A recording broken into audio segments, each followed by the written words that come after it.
From retiring early to navigating our current state of inflation, it is Money Monday. It is a segment here at 4 o'clock where we talk about easy to understand ways to navigate our finances. And we do it with the good help of our financial expert and friend, Paul Hood with Hood CPAs.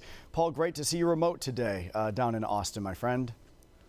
Yeah, I'm down here in cool Austin, Texas. It's only 110. Oh, man, brutal.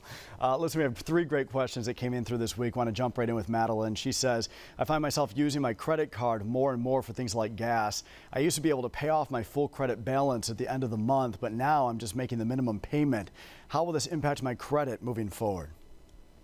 Well, the reality is that might help her credit, which is not necessarily a positive thing. You know, as long as the credit cards don't get too large and she's making payments, the credit reporting agencies actually like people with debt. But I wouldn't use that as a reason not to make the payments. More importantly, you know, she needs to sit down and I'd ask, you know, when's the last time she has taken 12 months worth of bank statements or 12 months worth of credit card statements and detailed out exactly where her money's going, and seeing where she might be able to make cuts, because oftentimes it's not cuts, it's delays. So if you have a budget for X amount for eating out and it's the 29th of the month and you've hit your budget already, then you don't eat out for a couple of days until the next month. So try to get more control and then, you know, just try to tighten things up. You know, you got to do what you got to do, Brian, right now. And, you know, a lot of times maybe she should look for a higher paying job right now. An expectation is maybe for another year, 9 months to a year, it's going to be an employee's market. So it's a good time to reevaluate. All right, next up is Bill. Bill says, I always imagine myself retiring early, but with the current state of the economy and stock market, I'm not sure it's a smart move. Should I wait till the market rebounds to retire? So the challenge is when you're putting money in the accumulation phase of life, the volatility in the market's your friend. When you stop putting money in, volatility in the market is not your friend. So the challenge, what I would say, is that he needs to meet with his financial advisor. If he needs help, come on over and see how his current assets are positioned. Because 2 things, he's not going to spend all that money tomorrow. So what the value is today is not that important. He's going to spread it out over a period of years. But he also has to be able to position himself to protect from that downside. So it's definitely something to consider.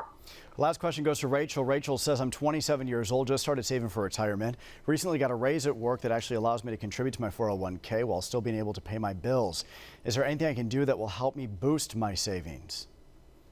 So, yeah, I mean, obviously the 401k, you want to do it up to the employer match. You know, that's just free money. Anybody who works for a company has a 401k that has a match is not putting money in. They're literally just leaving money on the table. So absolutely on the maximize that.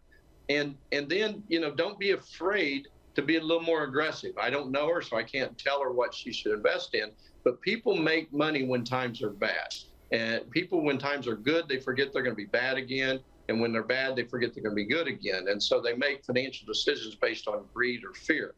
So when the market goes down, if you're not pulling your money out, it's actually a time to get excited because you're buying things on sale. So as the market goes down, you just need to do as much as you can.